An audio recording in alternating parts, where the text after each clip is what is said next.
بسم الله والصلاة والسلام على رسول الله. اللهم صل وسلم وبارك على سيدنا محمد وعلى آله وأصحابه ومن تبعهم بإحسان إلى يوم الدين. Alhamdulillah, today is day number 19th of Ramadan, and tomorrow, inshallah, day number 20. So, meaning that tomorrow, Maghrib time, inshallah, we started the counting for the Laylatul Qadr of the last 10 nights of Ramadan.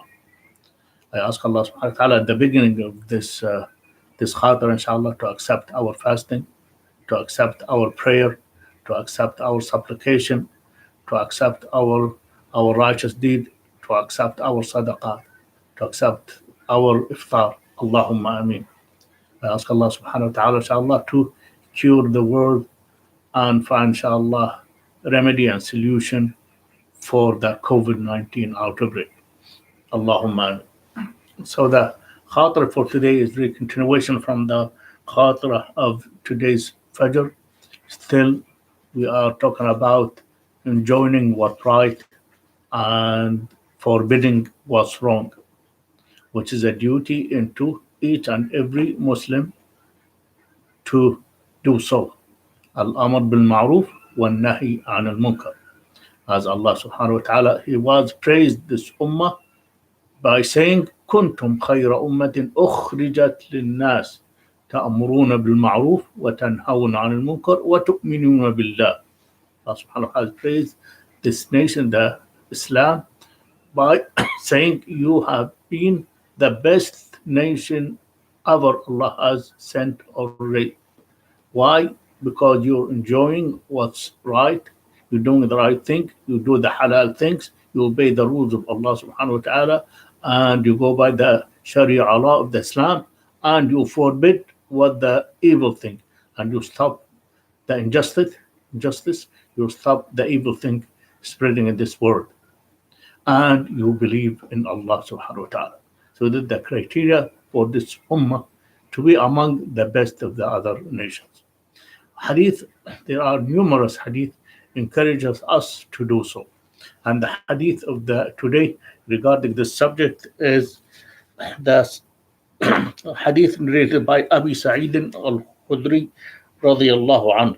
And this is hadith is narrated by both Bukhari and Muslim. This is agreed upon hadith. So the Abi Sa'id radiyallahu anhu, he narrated that the Prophet sallallahu alaihi wasallam said, "Iyyakum wal julus fi turuqat." So the Prophet sallallahu alaihi wasallam, he said to the companion, to the Sahaba, advising them, beware, avoid sitting on the roads, the ways. So at that time, the people they have they walk in most of the time, and they walk from place to place, and they have roads between place to place. As we have highways here, we have street. But nowadays we don't stop. We have cars. It's hard to stop. Always stop when you go for shopping or fill up cars or something. But there, the people, when they take the roads. Some places, the place on the road, if there's a shady tree or location somewhere, they sit down, talk, and they socialize. So the Sahaba, the companion, they replied, there is no way out of it, as there are our sitting places. Those that they told the Prophet, those are our sitting places where we have talks. That's the way we talk to each other. We meet each other. We socialize to each other. So the Prophet sallallahu alaihi wasallam said, if you have to sit there, if you have to do there, then do the following. Then observe the rights of the road into you. There is some etiquette. When you sit in the road, you have to observe. And these etiquettes, they ask, what are the rights of the road in us, Prophet of Allah? Prophet Muhammad sallallahu alaihi wasallam said, there are the lowering of your gaze on seeing what is illegal to look at. So when somebody passing by, you need to lower your gaze, especially if a sister or a lady or a girl passing by, and you are, men they're sitting there, you have to lower your gaze. You didn't go harm them or talk to them badly, or you try to, socialize with them. Lowering your gaze. That's the first right. They are rubbing of your gaze on seeing what's illegal to look at. Second, refraining from harming people, remove of the obstruction. Second right, and you do not harm people, do not block the road, meaning that you have three or four or five, on the road, not enough to pass one or two people. Now this you block the road. How the people gonna cross it? So this is the second right. The first right, lowering your gaze. The second right, do not block the road. Do not block the road.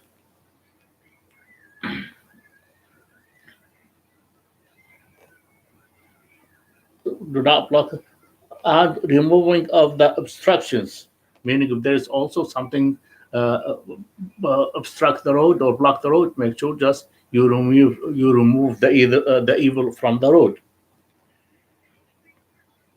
And also the third etiquette, return the greeting. When the people they greet you, when the people they say salam alaikum, when the people they go, you greet them back. This is the third etiquette. And also the fourth etiquette, enjoining good and forbidding evil. And this is the peak of it. You have to be part of the Islam, be part of the Sunnah of the Prophet ﷺ, to enjoin what's right and you forbid what's wrong. Isn't it? That's the Islam. That's how Allah subhanahu wa ta'ala, boosted us. How Allah, He's proud of us because we are the ummah of enjoining what's right and forbidding what's wrong. So this is the five etiquettes, and to us give the rights of the road. Give the right of the road. The first one, you lower your gaze. Lowering your gaze is very important. When you didn't go, walk down the street or block the street, and each girls pass by or something, you talk back to her. Second thing, do not block the road. Don't leave the road open so that people that can, cross it freely. Do not harm the people there. And the other rights, and if the road is blocked, make sure you remove what caused the blockage, to the road. And when people they greeted you, when they're passing by and greet you, you need to greet them back. You need to greet them back. That is, and to us as a Muslim, when somebody greet us, we have to greet them back equally or say better, which is equal greeting or better. And the fifth right on us is to enjoin what's right and to forbid what's wrong. Al-amr bil ma'ruf wa nahy anil. What a beautiful advice. What a beautiful hadith for us. As a matter of fact, summarize all the Islam for us. That is what the beauty of the Sunnah of the Prophet sallallahu alaihi wasallam. I ask Allah subhanahu wa ta'ala to put this hadith, to put this inshallah in practice in our life, to make us inshallah better Muslim inside Ramadan and outside Ramadan. Remember, alhamdulillah, we are at the getting to the end of Ramadan, but also the barakah and the peak is still to come at the last 10 nights of Ramadan.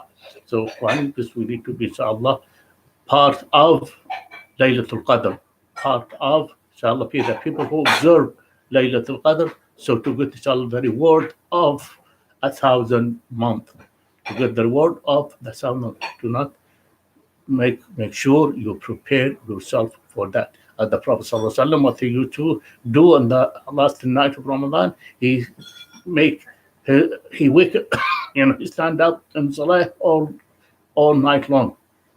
He wakes up his family to be part of the Laylatul Qadr, and he makes sure that he stood up, prepared to take everything in good preparation to stand all night long by making salah, by making dua, by doing something goodness, just to, inshallah, to be part of Laylatul Qadr. It's a best opportunity. Just one night, remember, one night, and the reward of the night, the reward for righteous deed in one night, equivalent as you do this righteous deed in a 83 years of your life. Better than that, 1,000 months. May Allah give us tawfiq. May Allah give us understanding, and also the dua. Allahumma innaka afoon tuhibbul afwa fa'fu anna. Oh Allah, you love to pardon. Oh Allah, pardon us. And also that's the dua of daily dua. Allahumma laka simt wa ala rizqika afṭart wa bika amant ذهب الظمأ وابتلت العروق وثبت الأجر إن شاء الله. Ramadan Mubarak. And inshallah, don't forget to join us at 9:15 today for our summary of daily juz.